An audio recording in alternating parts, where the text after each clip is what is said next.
Bonjour et bienvenue sur Charging Station pour un nouveau premier trajet, mes premières impressions au volant des voitures que j'essaie ensuite pendant une semaine pour vous proposer à la fin de la semaine le grand essai électrisant avec tous les détails techniques et puis mes impressions après une semaine au volant. Alors ce premier trajet, je ne le démarre pas, vous l'aurez constaté, à l'extérieur de la voiture mais bien à l'intérieur parce qu'à l'extérieur, vous le voyez peut-être ici, c'est le déluge. Voilà, il pleut des cordes. Alors on va s'intéresser à l'extérieur mais via la représentation sur l'écran d'infodivertissement. On ira faire un petit tour dans le coffre, j'espère si c'est possible, les places arrière, ça ce sera possible, et puis le tableau de bord, et on démarrera donc ce premier trajet, une 60aine de kilomètres au volant de cette voiture, histoire de se faire une première impression qui sera confirmée ou pas à la fin de la semaine dans le grand essai électrisant. Allez, c'est parti, on va s'intéresser maintenant un petit peu à l'extérieur quand même, depuis l'intérieur, c'est original. Voilà, c'est possible parce que sur cet écran d'infodivertissement, eh bien la voiture, elle est là. Alors cette couleur, je l'ai vue dans le showroom qui est juste à côté. Elle est très très belle. C'est un gris qui est vraiment très très beau, qui lui va super bien. Celle dans laquelle je me trouve, j'avais envie de dire malheureusement, mais non, c'est vrai que je préfère le gris. Mais donc celle dans laquelle je me trouve ici, elle est rouge. Je sais pas si vous le voyez là, voilà, sur le capot. Elle est rouge, le fameux rouge Mazda évidemment qui lui va super bien. Alors cette voiture telle que vous la voyez là, c'est donc une adaptation d'une voiture existante dans le groupe chinois Changan. Qui se décline d'ailleurs dans le groupe avec plusieurs propositions. Ici, il s'agit d'en faire une vraie Mazda. Est-ce que c'est une réussite? On le saura dans le grand essai. Et déjà peut-être un aperçu dans ce premier trajet, notamment par rapport à l'extérieur. Je la trouve extrêmement séduisante, cette voiture. On retrouve la calandre caractéristique de Mazda, si ce n'est qu'ici, elle est fermée évidemment. Et puis une ligne très très élancée, une voiture assez grande. On verra que le coffre, malheureusement, c'est pas son point fort, mais elle a d'autres atouts. Son tarif notamment qui est particulièrement intéressant. Bon, je vous propose justement d'aller faire tout de suite un petit tour dans le coffre et je vais l'ouvrir à partir d'ici. Voilà. Et ce coffre, le voici. Alors je vais tenter de faire très très vite puisqu'il pleut vraiment très très fort. Alors c'est vrai qu'il n'est pas très très grand, en même temps il n'est pas ridicule non plus, donc certainement que pour la grande majorité des utilisateurs au quotidien ça ne posera absolument aucun problème. Mais c'est vrai qu'on a connu plus vaste. Alors en dessous de ce tapis de protection, qu'est-ce qu'on retrouve? Un petit rangement pour des accessoires, vous le voyez. Voilà, donc un haillon, donc un coffre qui est très accessible, malheureusement pas très très vaste. Je vais tenter de reculer un peu pour que vous puissiez le voir. Est-ce qu'on a un frunk dans cette voiture? Oui, et je vous propose d'aller y jeter un petit coup d'œil. À défaut d'avoir un grand coffre, on a quand même un frunk. C'est vrai qu'il est quand même très très vaste hein, ce frunk. Et bonne nouvelle, il est possible en accessoire, mais je vois que cette voiture en est équipée, eh bien d'acheter ce bac amovible. Vous voyez, on peut soulever ce bac et emporter ce qui se trouve dans le frunk. Et ça, je trouve que c'est une excellente idée. Je pense que ceci, c'est fait pour accueillir justement le câble de recharge. Et voilà qui compense un petit peu le fait que le coffre soit pas très très grand. Est-ce que pour vous cette compensation à l'avant est suffisante ou est-ce que définitivement pour vous un coffre qui n'est pas immense, eh bien c'est un red flag, c'est un drapeau rouge, c'est rédhibitoire? Eh bien dites-le moi dans les commentaires. Concernant l'ouverture des portières, ce sont des poignées qui se présentent à vous de manière électrique lorsque vous vous approchez du véhicule et on le voit, on a des portières sans encadrement et ça donne un petit look sportif qui n'est pas désagréable. Bon, il recommence à pleuvoir, vite vite, je rentre à l'arrière. Alors à l'arrière, concernant le siège avant, je l'ai déjà réglé pour mon mètre 90, mon mètre 90. Pas de problème au niveau des genoux ici. Au niveau des pieds, bon, j'ai pas une place énorme, mais franchement ça va. Ce qui va être un petit peu plus gênant, c'est que la banquette elle est positionnée très très bas. Et donc on a un angle ici qui n'est pas favorable. Hein. J'ai l'impression d'avoir les genoux au niveau du menton, ce qui est pas très très chouette. Pour le reste, c'est très confortable. Il y a de la place en hauteur également, pas de problème en hauteur me concernant. Le plancher, il est parfaitement plat, voilà qui est tout bon pour le passager central arrière. On peut déplacer le siège passager. Ça c'est bien pour le passager arrière droit qui va pouvoir avoir beaucoup plus de place évidemment au niveau des jambes. C'est bien vu, voilà qui est très lounge, très chinois aussi hein, parce qu'on le sait, les Chinois accordent beaucoup d'importance à l'espace à l'arrière et ça c'est peut-être le côté très positif justement d'avoir cette collaboration avec une marque chinoise, avec un groupe chinois, c'est que la place à l'arrière, on ne l'oublie pas. Avant de retourner à l'avant, je vous propose cette petite vue élargie. Alors on est sur une finition Takumi. Il y a Takumi et Takumi Plus, un intérieur beige dans cette voiture d'essai et puis un intérieur qui reste très Mazda, même si on ressent un petit peu l'influence chinoise et puis l'influence des véhicules actuels, à savoir un grand écran central et finalement pas beaucoup de boutons puisqu'on le voit sur la console centrale. Il n'y a pas grand chose. Alors on va commencer par un petit tour justement au niveau des finitions, des ajustements, des matériaux ici à l'intérieur.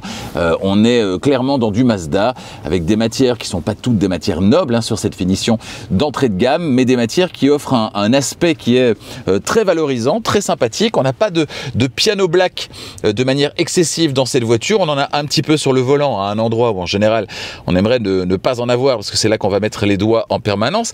Mais pour le reste sur la console centrale, il n'y en a pas. C'est franchement dessiné avec goût, je trouve ça agréable et je trouve qu'on retrouve bien l'esprit Mazda dans cette voiture et ça c'est bien le principal. 68 km avant d'atteindre ma destination, mon premier trajet, 68 km, on va vivre ensemble ce premier trajet. Tiens, qu'est-ce que c'est que ça ?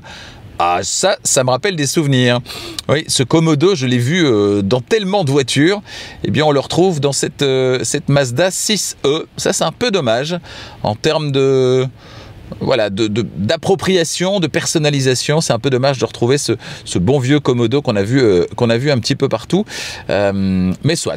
Allez, avant de démarrer, je profite d'une toute petite éclaircie pour vous permettre de jeter un petit coup d'œil du côté de l'extérieur de cette voiture, de cette Mazda 6e.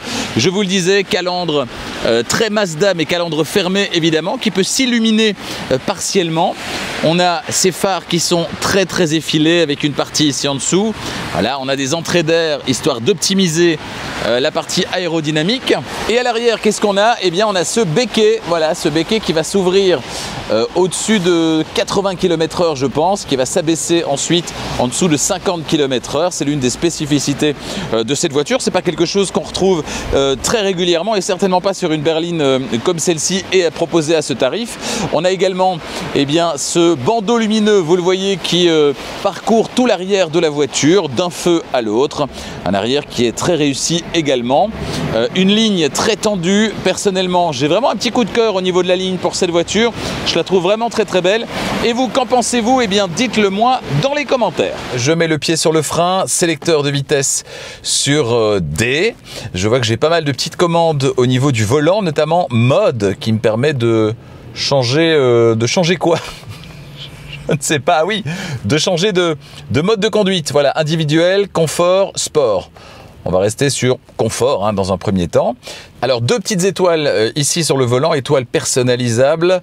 Je pense qu'ici, voilà, elle est personnalisée concernant la récupération d'énergie. Bon, on va voir ce que ça donne quand on sera sur la route. Ici, par contre, je peux naviguer dans les informations affichées ici sur l'écran instrument et je vois par exemple que sur 3322 km, eh bien, elle affiche une moyenne très raisonnable de 17 kWh au 100. Ici, je vois que j'ai du 360, donc c'est la caméra 360 avec le petit bouton sur le volant, c'est bien pratique. Et ici, j'ai les modes de conduite, on l'a vu. Donc allez, c'est parti. Alors au niveau de la position de conduite, elle n'est pas mauvaise, mais j'aurais voulu tirer un petit peu plus le volant vers moi, ce qui n'est pas possible malheureusement, mais a priori rien de rédhibitoire. Je vous en parlerai certainement dans le grand essai. Et alors deuxième petite remarque, on a deux emplacements pour smartphone, mais seul celui de gauche permet la recharge ventilée d'ailleurs, pas de recharge sur celui de droite. C'est un petit peu mesquin. 53 minutes de trajet, 68 km à parcourir. C'est parti pour ce premier trajet. Là, oula, ça freine bien. Hop, je prends la route. Alors, première chose, le silence. Cette voiture est extrêmement silencieuse. Pourtant, la route est mouillée, j'entends pas fort ce qui se passe à l'extérieur. Pas beaucoup de bruit de roulement, quasiment pas de bruit de roulement sur cette voiture. Au niveau des essuie-glaces, petite impulsion. Automatique, voilà. Petite impulsion ici pour avoir un balayage à la demande, ça c'est très bien. Et alors on a un menu qui apparaît et qui permet de régler l'intensité du balayage. Je l'ai placé sur automatique. La pédale de frein a une attaque que je n'avais plus connue depuis longtemps. C'est vrai qu'on a l'habitude maintenant avec la récupération d'énergie d'avoir souvent une attaque de frein qui est relativement molle et puis le freinage arrive ensuite, ceci pour permettre une meilleure récupération d'énergie. Mais là, dès qu'on met le pied sur le frein, ça ralentit. Alors par contre, les bips en tout genre, bips de survitesse notamment, comment peut-on les supprimer? Alors en plus avec le menu en néerlandais, ça n'a pas facilité les choses.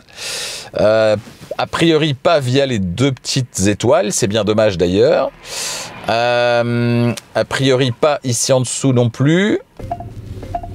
Alors vous voyez, je suis à 9 km/h, on est dans les embouteillages, je passe un peu de temps sur l'écran d'infodivertissement pour essayer de trouver le réglage et directement je suis rappelé à l'ordre. Donc a priori ça ne se passe pas dans ce menu qui vient du haut, qui aurait été pourtant vraiment l'idéal.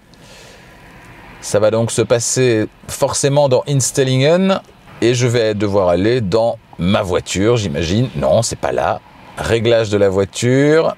Ouais, je sais pas trop où ça se passe en fait, hein. Je regarderai ça un petit peu plus tard. Mais a priori, effectivement, il va falloir aller dans le système d'infodivertissement à chaque fois pour supprimer ces bips de survitesse, ce qui peut vite être un petit peu agaçant. Donc au niveau de la récupération d'énergie, ici, j'ai aucune récupération. La voiture se laisse aller, j'ai l'impression qu'elle pourrait rouler encore 1 km comme ça. Est-ce que via la petite touche sur le volant, je peux... Apparemment en mode de conduite personnalisé. Alors apparemment 4 réglages possibles au niveau de la récupération d'énergie, mais que je peux modifier uniquement quand je suis en mode de conduite individuel. C'est un petit peu étrange. Ici j'ai mis la récupération la plus forte, donc le ralentissement le plus fort quand on lève le pied de l'accélérateur. Je vais devoir lever le pied à un moment donné. J'ai peur du résultat. Est-ce qu'on aura une conduite à une pédale dans cette voiture? Très honnêtement, je ne pense pas. Et la voiture ne cesse de me rappeler à l'ordre. C'est insupportable. Attention, le feu est rouge. Je lève le pied de l'accélérateur. Voilà. Et non, la voiture ne va pas jusqu'à l'arrêt complet. Pas de conduite à une pédale sur cette Mazda 6e. En tout cas, à ma connaissance, ça c'est un peu dommage. Allez, on va monter sur l'autoroute. C'est parti. Oula! Et c'est une propulsion, il n'y a pas de doute. Et faut y aller mollo, quoi. Alors là, pour le coup, là je comprends pas bien parce que je suis en récupération la plus forte, je lève le pied de l'accélérateur sur l'autoroute et elle est en roue libre. Donc ça c'est étonnant parce que juste avant, elle avait une récupération qui était beaucoup plus forte. C'est très étonnant. Ah oui, c'est vraiment très étonnant, j'ai vérifié, je suis en récupération forte et sur l'autoroute, je lève le pied de l'accélérateur et elle continue vraiment en roue libre. Bon, sinon c'est très confortable, hein. Bon, les conditions sont vraiment pourries, hein. La route est détrempée, on a un rayon de soleil au mauvais endroit, c'est-à-dire juste en face. Mais je vais quand même tester la conduite assistée. Est-ce qu'on a d'ailleurs la conduite assistée sur cette voiture? Alors ce fameux Komodo nous permet de démarrer la conduite assistée. Je peux régler ici la distance par rapport au véhicule qui précède. 1, 2, 3, 4 niveaux de réglage. Je peux régler ici la vitesse désirée. On va se mettre sur 120 puisqu'on est en Belgique. Voilà. Alors, est-ce qu'on a un centrage sur la voie de circulation? Pas vraiment à ce stade puisque la voiture se déporte et elle me ramène au centre de la voie. Alors, c'est peut-être aussi quelque chose à activer également. Je verrai ça durant cette semaine d'essai. On sent que c'est une voiture pour faire des kilomètres. C'est une voiture dans laquelle on est confortablement installé, c'est silencieux. C'est confortable, on est bien maintenu dans les sièges. C'est juste ce qu'il faut, en fait, c'est très très agréable. Par contre, autant la pédale de frein propose un ressenti qui est très direct, autant la direction peut-être mériterait d'être un petit peu plus incisive. Je la trouve un peu molle. Alors rien de rédhibitoire, rien de catastrophique, mais ça pourrait être un petit peu plus incisif pour coller davantage peut-être avec la réaction de la pédale de frein. La voiture continue de biper de manière excessive quand je regarde pendant quelques secondes le système d'infodivertissement ou que je me tourne vers vous, ce qui n'est pas très agréable. Cela dit, le bip n'est pas très très fort, vous l'avez peut-être entendu, il n'est pas très très fort, donc c'est pas vraiment pénible, mais sur le long terme, j'aimerais pouvoir le couper, ou peut-être que le système soit un petit peu plus permissif.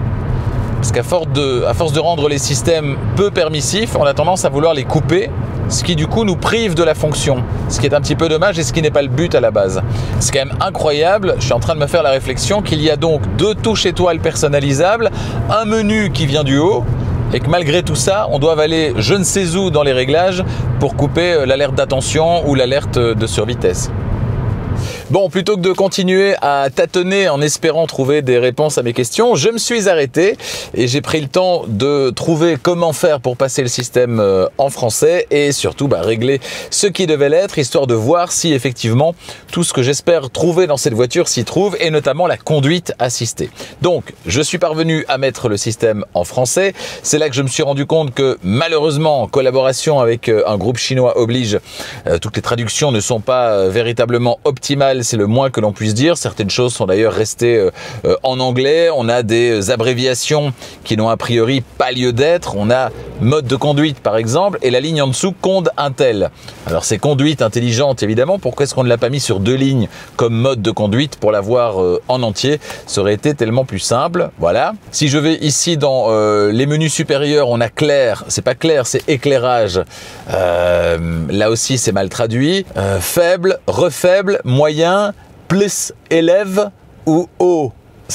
Ça n'a pas de sens, ça n'a pas de sens. Et ça, je trouve ça dommage chez Mazda, marque japonaise, de retrouver des biais qu'on va retrouver chez certains constructeurs, chez beaucoup d'ailleurs de constructeurs chinois. Je comprends pas comment on ne parvient pas à avoir sur ces véhicules chinois des traductions correctes du tableau de bord. C'est quand même ce que vous avez sous les yeux en permanence. Alors, je sais que c'est des détails pour certains, mais pour moi, ça montre qu'on n'a pas été dans le détail justement quand il s'agit de donner les derniers coups de clé, tour de vis, etc. Niveau d'essuie-glace. Niveau d'essuie-glace, ça ne veut rien dire. Alors, ce que ça veut dire, c'est la vitesse de l'essuie-glace, la sensibilité de l'essuie-glace, mais pas niveau d'essuie-glace. Et là, VTSE basse ou GDE vitesse.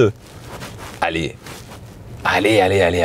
Moi, c'est un truc pour moi qui serait rédhibitoire. Je peux pas acheter, quel que soit son prix, une voiture dans laquelle on a des traductions aussi amateurs. Ça fait voiture pas finie. Dites-moi vous ce que vous en pensez dans les commentaires. Voilà. Et alors pour valider, je dois appuyer sur économiser. Donc c'est annuler ou économiser. Ça n'a aucun sens. Ça n'a aucun sens. Donc, menu en français.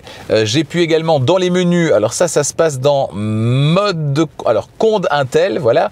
J'ai pu mettre préférence de conduite intelligente, cruising et traffic support. Qu'on aurait pu mettre en français aussi, mais c'est en anglais. C'est-à-dire que là, la voiture va effectivement maintenant me proposer le centrage sur la voie de circulation.